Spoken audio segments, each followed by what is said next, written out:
Smoke का सबब बनने वाले फुजले को जलाने के बजाय इससे एनर्जी पैदा की जा सकती है, लेकिन कैसे? इसको बायोमास फ्यूल कहते हैं। जलाने से जमीन के 4 इंच तक जितने भी फर्टिलाइजर का बेनिफिट्स हैं वो खत्म हो जाते हैं। इंडस्ट्री ना वो फॉसल फ्यूल इस्तेमाल कर रही है। ये बायोमास एनर्जी फ्री में बॉयलर में चल रहा है, इसका स्मोक बिल्कुल नहीं निकल रहा।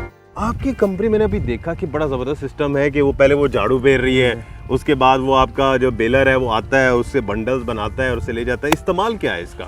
सर ये बेसिक एग्रीकल्चर वेस्टेज है ना, ये जो वाले जान बनी हुई है जिसकी वजह से हमारे माशरे में स्मोक जैसे इशू बन रहे हैं। ये बकिया जात है ना, ये है, इसको बायोमास फ्यूल कहते हैं। ये हमारे मुल्क में हम बहुत पीछे हैं कि हम इसको इंडस्ट्री में यूटिलाइज नहीं कर पा रहे। अभी अल्हम्दुलिल्लाह हम इंडस्ट्रियल बायोमास ने पिछले 4 साल से हम इस पे कोशिश कर रहे हैं कि जितनी भी हमारी बकिया जात है इसको हम उठा के फ्री ऑफ कॉस्ट उठाते हैं। जी बिल्कुल फ्री ऑफ कॉस्ट। किसान से कुछ नहीं ले रहे, ना हम लेते हैं ना कुछ देते हैं। और इसमें हम किसान की हेल्प कर रहे हैं। इसको जलाने में बड़े मसले आते थे, उनके ऊपर FIR हो जाती थी। इल्लीगल है बिल्कुल। इसको जलाने से ज़मीन के 4 इंच तक जितने भी फर्टिलाइज़र का जो भी फर्टिलाइज़र के बेनिफिट्स हैं वो ख़त्म हो जाते हैं और हमारे जो दोस्त बैक्टीरिया है वो मर जाते थे। हमारी इंडस्ट्री है ना वो फॉसल फ्यूल इस्तेमाल कर रही है। फॉसल फ्यूल में आता है कोयला, गैस, डीजल वगैरह। ये जितने भी फ्यूल हैं हम बाहर से इंपोर्ट करते हैं और जिसकी मद में लाखों डॉलर हम बाहर भेज देते हैं, दूसरों को देते हैं। ये बायोमास एनर्जी फ्री में लोग परेशान हैं। इसको हम अगर इंडस्ट्री चलाना शुरू कर दे, ये उससे बहुत सस्ती एनर्जी इससे बनती है।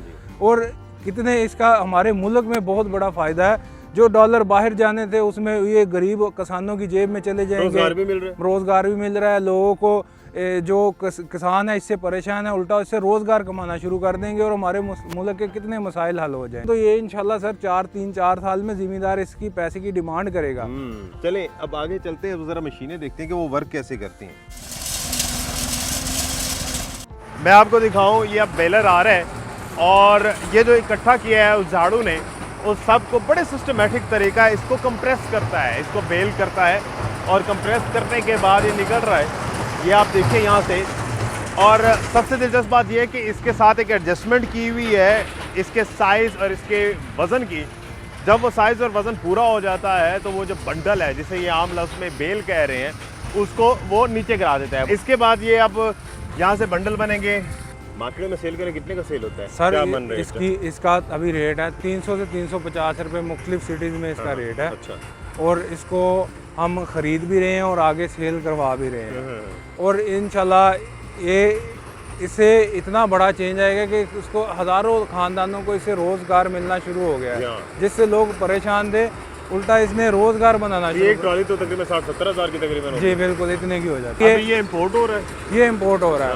अब इन मशीन्स का भी मसला एक था कि इनके पार्ट्स पाकिस्तान में नहीं है, पर हमने इनके पार्ट्स जो है ना वो डेवलप किए हैं। कुछ बाहर से मंगवा के अपने पास स्टोर किए और कुछ जो रनिंग ख़राब होने वाले पार्ट्स हैं वो हमने पाकिस्तान में डेवलप किए। अच्छा, चले रिजवान साहब इस बेलर को देखते हैं कि काम कैसे करता है, आता कहाँ से है। इसके ऊपर जा सकते हैं? जी जी सर, आए वेलकम। चलें आए, सैर भी करते हैं। ये बेलर कितने का आ जाता है तकरीबन? ये सर ये बेलर तकरीबन कोई इसकी मालियत 60 लाख से शुरू होती है, 1.5 करोड़ 2 करोड़ तक जाती है। ये तकरीबन कितने के जिस पे अभी हम खड़े हैं? ये तकरीबन 1 करोड़ तक ये बेलर्स है।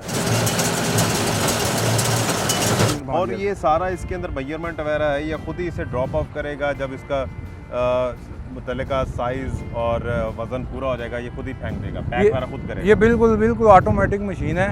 कुछ नहीं करना, बस आगे ट्रैक्टर है, ट्रैक्टर पे ड्राइवर ऑपरेटर बैठा होता है। कितनी हॉर्स पावर का ट्रैक्टर? ये 110 हॉर्स पावर का। 110 तो हमारे पास मिलते नहीं, 85 से ऊपर हमारे सर यही तो मसला है, मशीन को चलाने के लिए हमें ट्रैक्टर भी वो भी शॉर्टेज है इसकी। ये एक और दरिया का सामना था मुनीर मुझको। मैं एक दरिया के पार उतरा तो मैंने देखा, तो ये भी मसला है। अब रिजवान साहब हम चलते हैं इंडस्ट्री में और वहाँ देखते हैं इसकी यूटिलाइजेशन क्या है।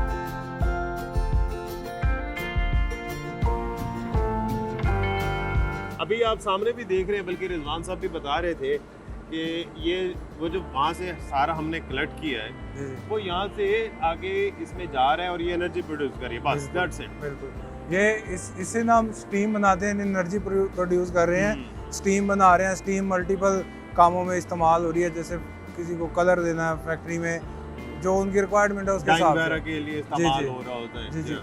लोग सवाल करते हैं अमूमी तौर पर कि जो फुजला वहाँ जला रहे हैं वो भी आग जला रहे हैं या आप भी आग जला रहे हैं, तो इस पर डिफरेंस जरा देखने वालों को बताएं क्या है? लोगों का सवाल है कि जो अगर इसको फील्ड में या ज़मीनों में खेतों में जलाया जाए हाँ। तो भी धुआं बनता है और इधर भी हम धुआं बना रहे हैं। इसका जवाब एक बड़ा खूबसूरत क्लियर करना चाहूँगा कि वहाँ पे कम एयर होने की वजह से, आहिस्ता आहिस्ता चलने की वजह से इसके स्मोक में जहरीली गैसें ज़्यादा बनती हैं।